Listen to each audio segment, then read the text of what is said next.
Hello and welcome to the FSXTout Tandem Gear Show. This is our last episode in our series, and today we'll be reviewing the U-2 spy plane. Our flight test will be conducted at Area 51 in Rachel, Nevada. Let's fly. Okay, no sound. Alright. Well, I have been testing this aircraft for just a bit, and it really does not have sound. It has a sound.dai or DLL or whatever file, but it doesn't, you don't hear any sound, so I might put some music or something underneath this. Anyway, here we are in the cockpit. Let's zoom out, let's take a look around.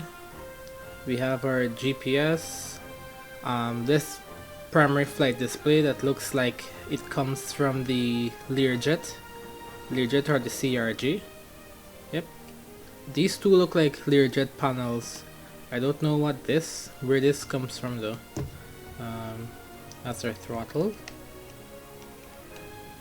Right. This is probably one of the worst planes by AlphaSim I've ever reviewed. Yeah, this plane kind of sucks. I mean, the cockpit sucks. Let's go into our shift panels. Shift 1. Okay, there's no shift 1 panel. Shift 1 just returns to center. Shift 2. This is the autopilot from the Learjet. Shift 3. GPS. Shift 4. Radios. Shift 5. Okay. Alright, let's go into cockpit functionality real quick. Accuracy, I would give it a 4. Working gauges, see. Okay, we do have some working gauges, so I'd give it a 6. Autopilot, 8. 2D cockpit. Oh, okay. 2D cockpit also gets an 8. Let's check out the external model of the U-2. Alright, here we are outside. For some strange reason, I can't find the variant without this thing on top of it. I don't know what this is. This might be a radar or something. No clue. Yeah. Alright, so sunrise is gonna come up from that side. So that's why we have nice lighting over here, and over here is in darkness. Yes, that's my photography nerdism coming out there just now. Alright, here we are, the U-2 spy plane. Check out our tandem gear. Both gears are on the fuselage, and these are our parasitic or outrigger gears. Now, I actually have more information on this aircraft than I usually do. So these gears, they fall off when the U-2 takes off. The U-2, this is like a overrated glider. This thing has a cruise speed of 80 knots. It flies really high. So it's not impossible to think of this aircraft as a glider. But yeah, flies really high. These gears, they fall off to maintain the lightness of the airframe, and when the U-2 is landing, you have to make sure you're perfectly centered. And then they have chase vehicles, and then they you know, come and do something. I don't know if they actually bear the weight of the aircraft on their chassis, or if they replace the gear or what, but during the landing there's chase vehicles on the runway following this aircraft. Alright, this is gonna be rough because 1, there's no sound, and 2, this aircraft has some ridiculous flight characteristics. Like your climb out is like 3,000 feet per minute, and you don't have, and at like 100 knots. So that's gonna be weird. Model accuracy. Wait. No, not model accuracy yet. Control surfaces. Right. So our rudder moves. Yes, and this little wheel back here. That little wheel moves like a tail dragger. Okay, this is painful. Thank goodness this is the last episode in this series, because this is definitely what you call going out on a low note. Alright, ailerons. Let's see flaps. Wow. All of this is flap. Dang, look at that wing area. Alright, speed brakes. Alright. These are actually my favorite configuration for speed brakes. Well, it's actually my second favorite configuration. My favorite configuration is like an X pattern, like on the, what aircraft is that? MiG-23. It has an X configuration for the air brakes. And let's close this up. Alright, bring up the flaps. Ooh. Yes, we have flares, but our we don't see the sun as yet. So technically, the flares are coming from the other side of the mountain where the sun is. Anyway, model accuracy, accurate control surfaces, 10. Accurate animations, 10, I suppose. Realistic texture, also. Okay. I gave this a 9 for realistic texture. No, I'll give this a 10. Yeah. U-2 spy plane was a matte black plane. There is no gloss. No gloss to this thing. And it flies way too high and way too slow to have any grunge. Alright, so let's take off. Alright, the U-2 does not have any afterburners. So, yeah, this will be underwhelming. I'm going to put 2 instances of flaps.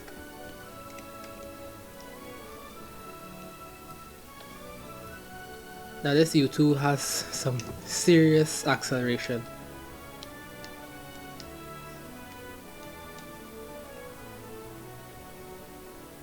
Right. Our tail wheel came off the ground first like a nose dragger.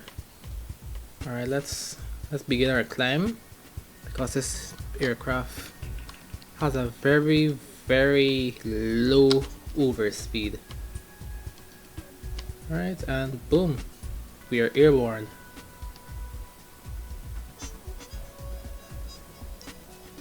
Alright. 3,000 feet per minute.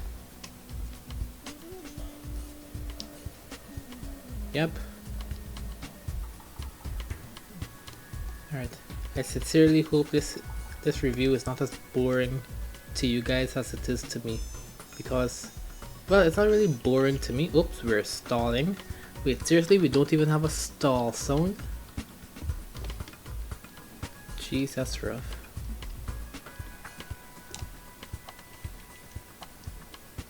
Alright, I recovered.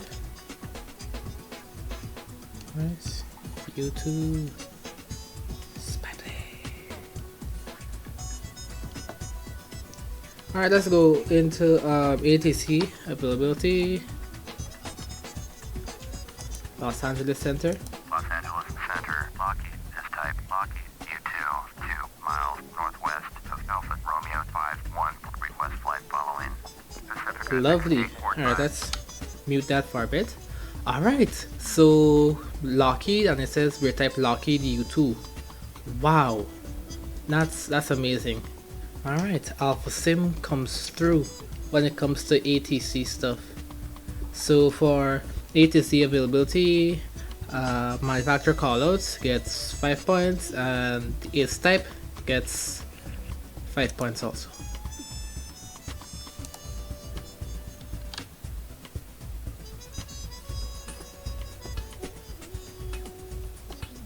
Copy, Lockheed.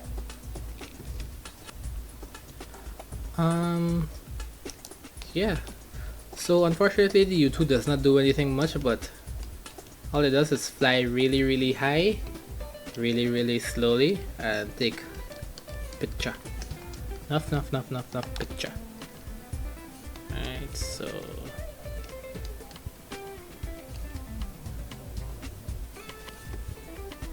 yes, and their pilot is wearing a spacesuit because he flies like cruising altitude of this aircraft is 70,000 feet. Yep.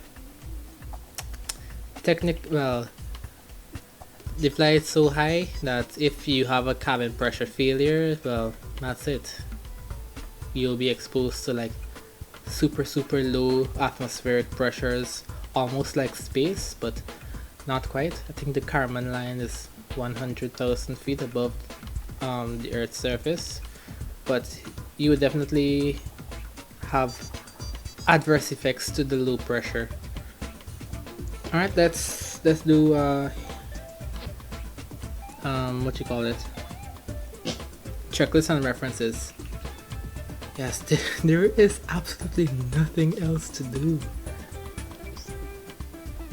Alright, I'm just gonna cut throttle, turn around and redo checklist. Alright, so we do have checklists and no references, so bring up checklist and references. 2 points for checklist, 5 points for checklist, 0 points for references. Alright, and we have this stuff. Very nice. Oh, best climb 100 knots.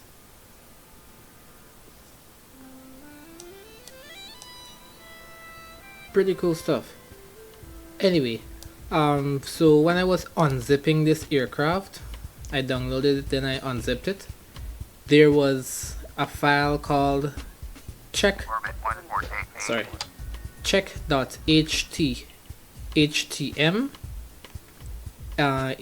It looked like a Chrome file, a web browser file, or like a link. Like if you save a link to your desktop, the file looked like that.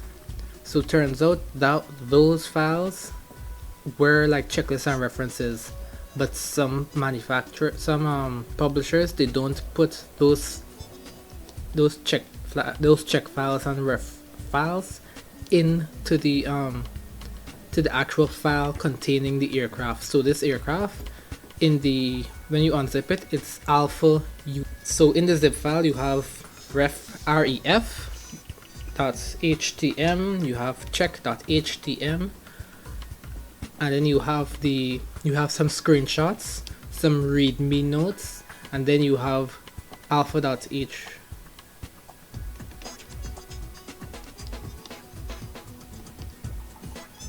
Oh shit.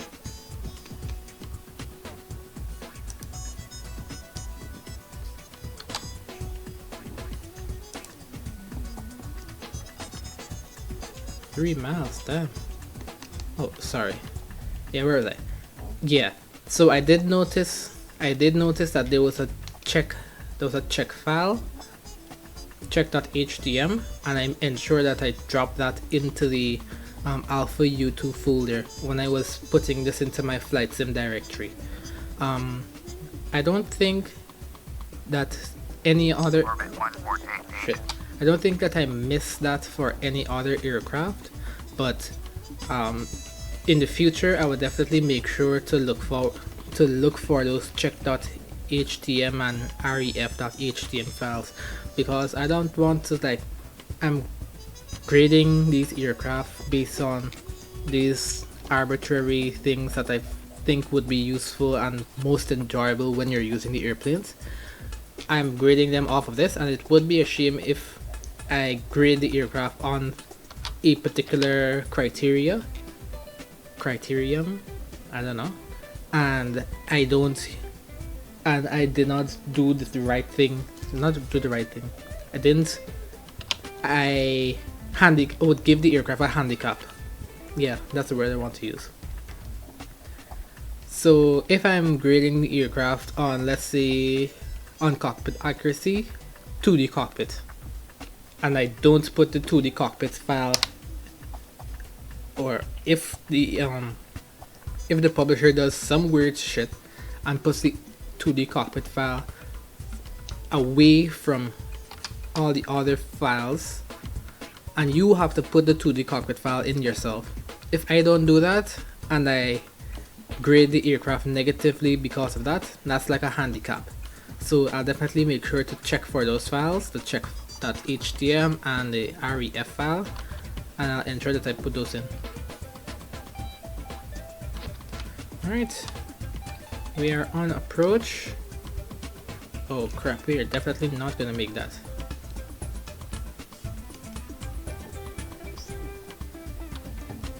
Alright, I was aiming for this runway here. Oh, wait, this runway is actually closed. It has a big X on it. Alright, so I'll land on this runway. If I can't make it down in time for this runway, I'll go around and land on this runway coming this way. Alright, gear down. So a cool thing that AlphaSim implemented is that when you're flying this aircraft, the outrigger gear would only come down when the nose wheel, well, not the nose wheel, when the main gear is on the ground. Which is a neat touch, and it would reappear. Well, yeah, I already explained that. But yeah, so if you're having like a bad time taking off and you're bouncing all over the place, you will see your outrigger gear appearing and disappearing.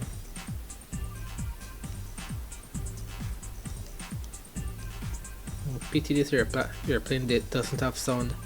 I might have even taken the time to actually climb up to altitude with the autopilot and whatnot. Me no. It was not meant to be. Alright. I'm not gonna make landing here, and I don't intend. The rear gear folds forward. Interesting. Yeah, and I don't intend on diving for the runway.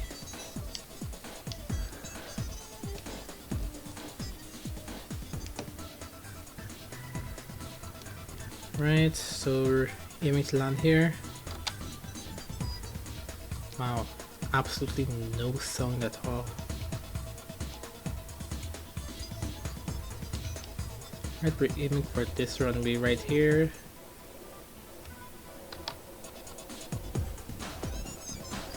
Let's see. Here's one.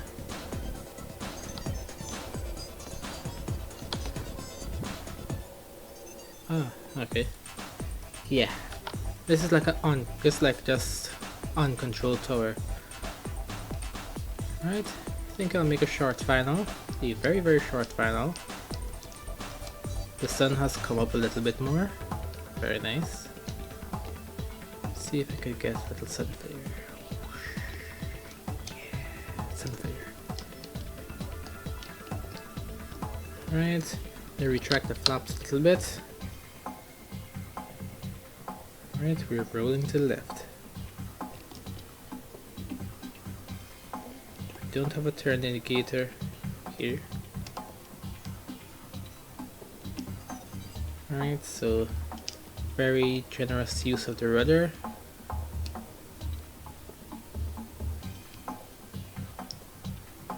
Very, very generous. We're turning.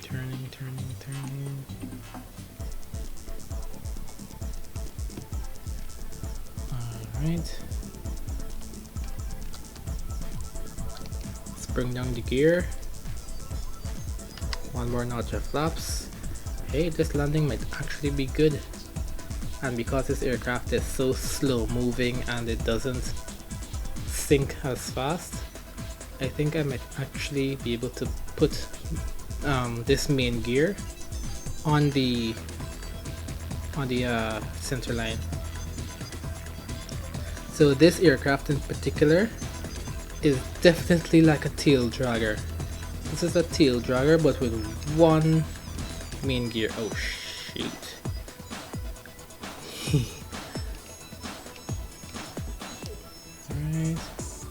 Alright, don't worry guys, the real U-2 is not this agile. I mean, I don't think so. And the pilots would definitely plan their routes a lot better than I did. Oh crap, that wasn't center 9. Did you see the gear came? And then it's gone again. And here it is. Now we open speed brakes and we wait on the rear gear to settle. Apply some brakes. Yeah, that wasn't... Okay, yeah, that was pretty terrible. Alright, retract flaps.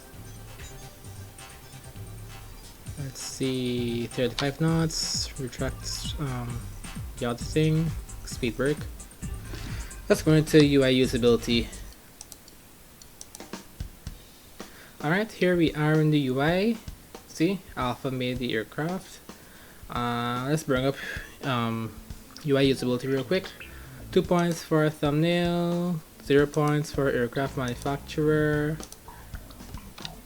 AlphaSim Limited. 0 points for publisher, although we know AlphaSim made the aircraft. And let's see, spy plane, no spy plane, legacy, no, not legacy, military aircraft, military jet, nope, glider. It would be hilarious if they actually put it there. Stealth, nope.